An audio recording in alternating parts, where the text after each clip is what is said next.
Avant, les saisons passaient sous mes yeux comme des wagons pour une destination inconnue. Maintenant, je suis montée à bord. Je souhaite aller plus dans le sens des cycles, de la vie, des saisons. Et ça me fait beaucoup de bien. Je me laisse imprégner par l'ambiance particulière de chacune d'entre elles.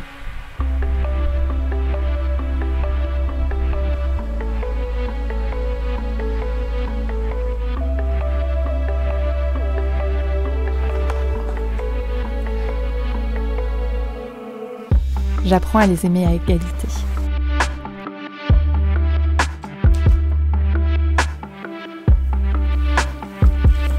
À commencer par la saison que j'ai toujours redoutée le plus. En ce moment, il fait vraiment frisquette. On est à 14.1. Je me sens bien. Je mets des couches et des couches et des couches d'habits. Je suis un oignon. J'ai peut-être l'odeur. Hiver. Restauration. Le temps de se replier sur soi, de ralentir, d'entrer en introspection et de préparer l'année. Le vent apporte assez de feuilles mortes pour faire un feu.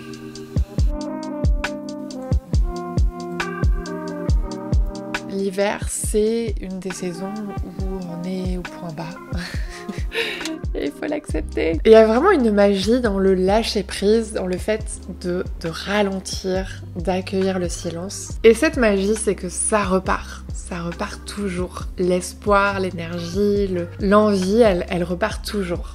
Même quand elle s'absente, le fait d'accueillir cette absence, de la laisser être absente, c'est ça qui lui permet de revenir. Printemps. Renouveau. Le temps de lever les doutes et de passer à l'action. Le démarrage des projets.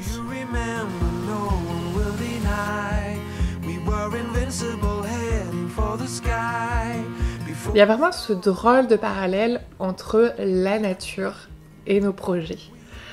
Entre le fait de laisser poser les choses, de planter des petites graines, de les entretenir pour qu'elles puissent pousser, s'épanouir. Il y en a certaines qui vont pas marcher, il y en a d'autres qui vont être plus vigoureuses, qui vont vraiment se développer plus rapidement. Tu vas pas toujours comprendre pourquoi, peut-être que parfois c'est juste les conditions du moment qui sont bonnes et bien, toutes bien réunies.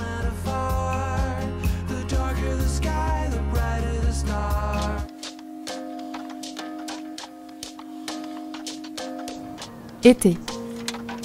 Maturation. Le temps de faire mûrir les projets, récolter, profiter. J'avais trouvé dans une boîte à livres ce petit guide du bien-être sur les biorhythmes. Attention, tu peux trouver ton biorhythme grâce à des calculs très poussés et très savants, mais ça reste une pseudo-science. C'est plus simple d'aller vers des signaux évidents, soit ton cycle intrinsèque, si tu es réglé, soit des cycles extérieurs, par exemple le cycle de la lune. Et c'est marrant parce que si tu analyses ces cycles, tu peux retrouver le même rythme que celui des saisons. Et moi, c'est comme ça que je m'organise maintenant. J'avais fait une page là-dessus dans Belette Facile. Cela fait un bon bout de temps maintenant que je planifie mes cycles créatifs en 4 temps. Et ça m'aide beaucoup. La vie est faite de périodes d'expansion et de rétractation et c'est vraiment ça qu'il faut retenir. Reviens, petit soleil! Je suis dans une phase de renouveau d'énergie, ça fait du bien après cette léthargie que j'ai traversée. J'ai vraiment l'impression de revivre.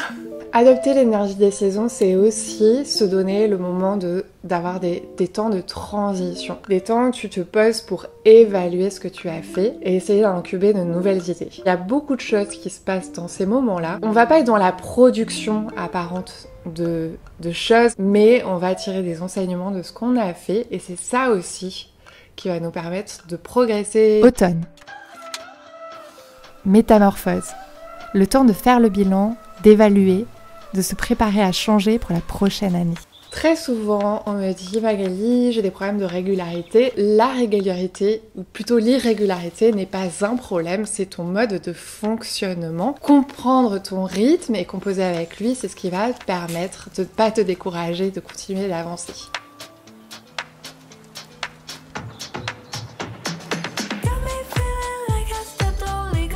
voir les moments de mou comme des moments où ta créativité est en train de se renouveler, ouais, c'est ce qui va te permettre aussi de continuer d'avancer. L'automne, c'est la transformation, idéal pour penser, réfléchir, commencer à prendre du recul avant de s'endormir pour cet hiver. Pour moi, d'encadrer ces moments de mou, de les laisser exister, mais de leur donner une fin et de me dire ok, ça va repartir, l'énergie va repartir, et essayer de remettre de l'huile dans le moteur pour que les choses repartent, c'est ce qui me permet de pas m'enliser. Te donner l'autorisation de tout relâcher, de ne rien faire, mais sans attendre le moment parfait. Parfois, ton étincelle, ton énergie va être toute petite, mais c'est peut-être ce moment-là qu'il faut saisir et où il faut repartir.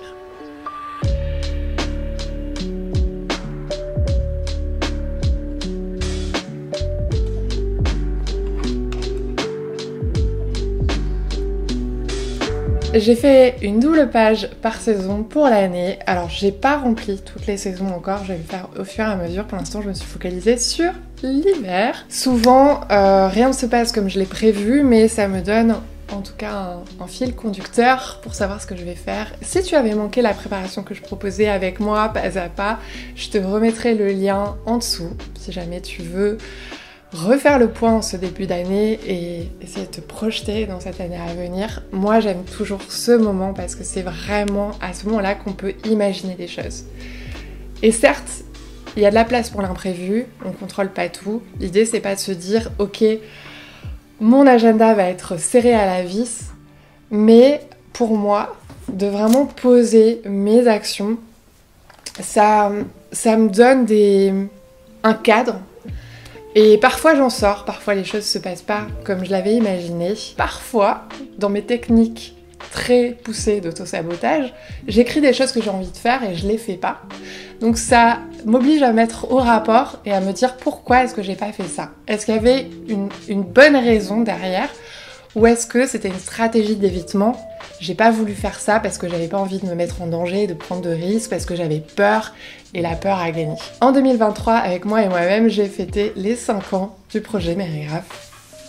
Et c'est marrant d'avoir cette rétrospective, en fait, toute cette archive de moments, de tentatives, de choses qui ont réussi, de choses qui n'ont pas réussi. Toutes ces expériences passées, je vois comme une espèce de boîte à trésors dans laquelle je peux puiser maintenant pour me dire ok, j'ai appris ça, et je mesure que j'ai plus de justesse aussi sur ce qui me reste à apprendre, à continuer d'apprendre. Et dans ma boîte à trésors, vraiment la ressource que j'ai le plus nourrie ces 5 dernières années, c'est la patience. C'est vraiment une ressource qu'on valorise peu. Pour le coup, je la trouve super précieuse. La patience, c'est ce que les saisons inspirent à mûrir quand tu te reconnectes à elles.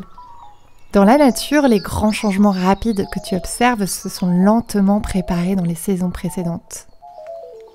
Ta vie, elle aussi, change à travers les saisons, grâce aux choix que tu fais, aux directions que tu prends, aux choses que tu tentes ou que tu laisses aller. Les saisons chapitrent ta vie. Les années passent, de plus grands cycles de vie s'achèvent, et tu mesures alors l'amplitude des petites actions que tu as accumulées, insoupçonnables au départ. À traverser encore et encore des moments de up, de down, à travers mes cycles créatifs, je mesure maintenant plus finement les passages un peu critiques où par exemple je suis super fatiguée et je vais me dire « Ah, j'ai envie d'abandonner ». Et en fait, c'est encore et toujours les mêmes moments que je revis, c'est assez marrant. Mais avec des petites nuances différentes, des scénarios différents. Mais de les vivre et de les revivre encore, ça me donne cette connaissance et j'ai l'impression de mieux arriver à naviguer ces moments. C'est à partir de toute cette connaissance-là que j'avais construit le défi 28 jours, que je repropose en ce janvier 2024 qui arrive. Donc si tu as envie de le suivre, je te remettrai toutes les infos, tu peux encore t'inscrire. Pour cette année, je te souhaite de la patience, de la sérénité, de la joie aussi, mais de la patience pour tes projets, pour ton cheminement personnel, de t'accrocher. Je trouve que c'est une valeur de vie qu'on valorise peu. mais qui apporte énormément. J'ai hâte de voir ce que 2024 nous réservera.